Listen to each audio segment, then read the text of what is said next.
धनिया हमर अभी बहरी हो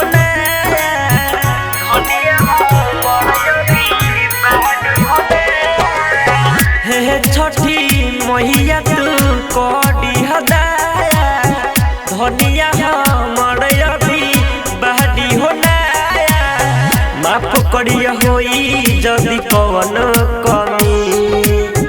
माफ करिया होई जदि कवन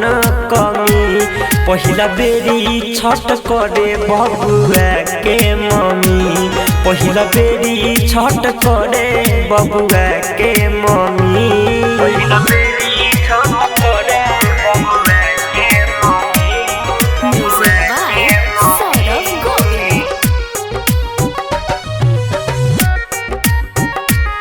पहिला बेरी छठ करे बबुआ के मम्मी नइखी जानत कुछो त बाडिया न जान हो तोरे पर लगवले बाडी त ध्यान हो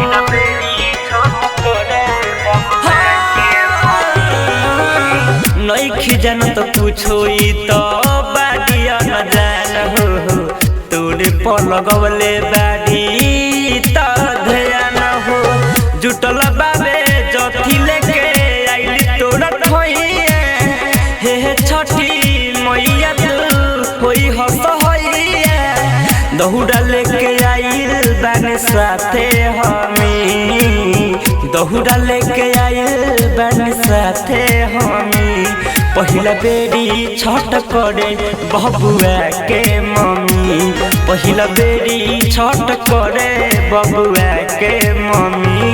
पहिला बेरी छठ करे बबुआ के मम्मी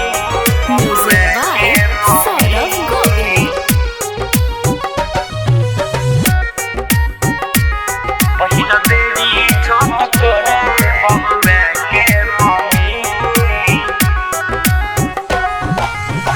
मानवा के श्रद्धाइन कर दीह पुराई अगला साल आजन बाजन घाटे बजाई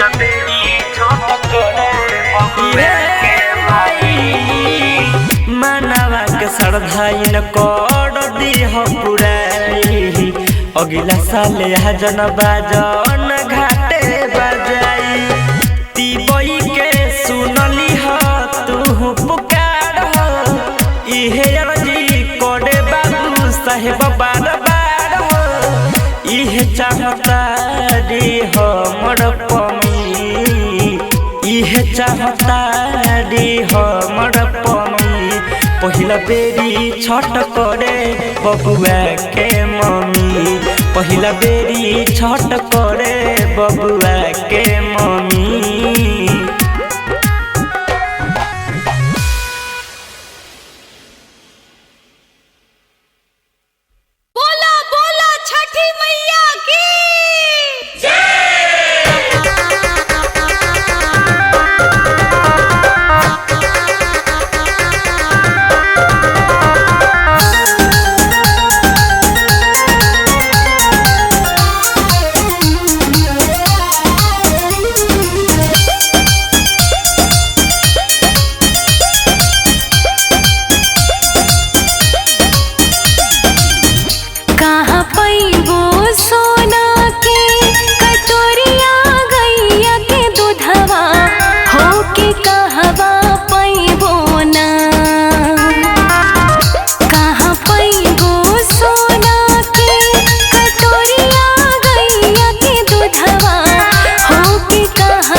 घरे सोना कटोरिया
सूपलिया